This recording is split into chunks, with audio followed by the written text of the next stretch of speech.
ایاک نعبد و ایاک نستعین. جب سب کچھ اسی کا ہے تو پھر عبادت کے لائق بھی وہی ہے. اس لیے ہم یہی کہتے ہیں کہ ایاک نعبد، صرف تیری ہی ہم عبادت کرتے ہیں. عبادت کیا ہے؟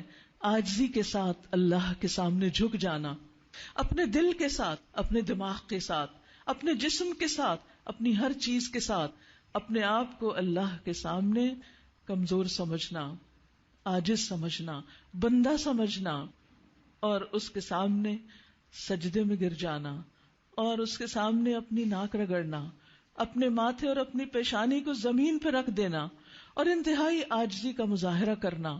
نہ صرف یہ کہ نماز میں بلکہ تمام زندگی میں جو کچھ ہمیں ملا ہے اسی کی طرف سے سمجھنا، کسی بھی چیز پر اکڑ اور تکبر نہیں، کسی بھی چیز پر فخر اور غرور نہیں. عبادت کی روح عاجزی میں ہے. یہ عاجزی اللہ کے سامنے سب سے بڑھ کر، اور پھر جب اللہ کے سامنے انسان کے اندر عجز و نیاز آتا ہے، انسان کے اندر یہ احساس آتا ہے کہ اے اللہ تو میرا رب ہے، سب کچھ تو ہی ہے اور میں تیرا بندہ ہوں، میرے پاس جو کچھ ہے وہ تیرا ہی دیا ہوا ہے، اس میں میرا اپنا کوئی ذاتی کمال نہیں.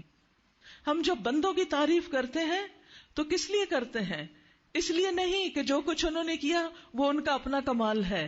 ان کو بھی جو کچھ دیا ہے وہ اللہ ہی نے دیا ہے. اگر ان کی بھی تعریف ہے تو اللہ ہی کی دراصل تعریف کہ اس نے ان کو اس قابل بنایا. اور ہمیں بھی جو کچھ ملا ہے اس پر ہمیں اپنے بارے میں بہت خوش فہمی اور خوش گمانی کی ضرورت نہیں. وہ سب کچھ بھی اسی کا دیا ہوا ہے. وہ چاہے تو ایک لمحے میں ہماری جان لے لے، وہ چاہے تو ایک لمحے میں ہماری نگاہیں اچک لے، وہ چاہے تو ہماری زبان بند کر دے، وہ چاہے تو ہمارے دل کی حرکت بند کر دے.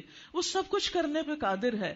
اگر ہمیں زندگی ملی ہوئی ہے اور ہم سب کچھ دیکھنے، بولنے، سننے کے قابل ہیں، ہم کھانے پینے اور چلنے پھرنے کے اور دنیا میں کام کاج کے قابل ہیں، تو یہ دراصل اللہ سبحانہ وتعالی ہی کا ہم پر فضل اور اکرام ہے.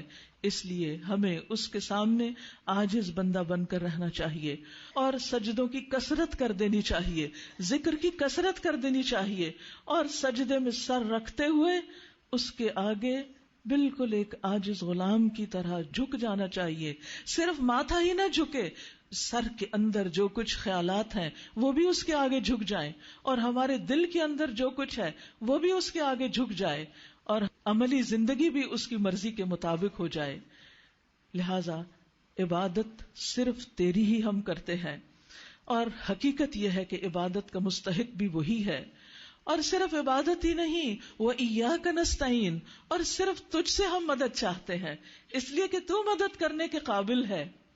اب دیکھیے کہ جب ہمیں کوئی مشکل پیش آتی ہے تو ہم بندوں کی طرف دیکھنے لگتے ہیں، کون میری مدد کرے گا، کون میرے کام آئے گا، کس کے پاس جاؤں، کس سے فریاد کروں، کوئی نہیں سننے والا. پھر بندوں سے شکوہ کرنے لگتے ہیں، بندوں سے گلے ہوتے ہیں، بندوں سے ناراض ہوتے ہیں، کیونکہ ہماری توقعات بندوں سے ہوتی ہیں. نہیں، ہمیں ساری کی ساری اپنی توقعات اللہ سبحانہ وتعالیٰ سے رکھنی چاہیے. وَإِيَّاكَ نَسْتَعِينُ، صرف تجھی سے ہم مدد چاہتے ہیں. بندے بھی جب مدد کریں گے جب تو ان کے دل میں ڈالے گا. کسی کی مجال نہیں کہ کوئی کسی کے کام آ سکے جب تک اللہ اس کے دل میں نہیں ڈالتا، جب تک اللہ سبحانہ وتعالیٰ اس کو توفیق نہیں دیتا. لہذا سب سے پہلے اللہ کی طرف رجوع کرنا چاہیے، سب سے پہلے اسی کی طرف جانا چاہیے.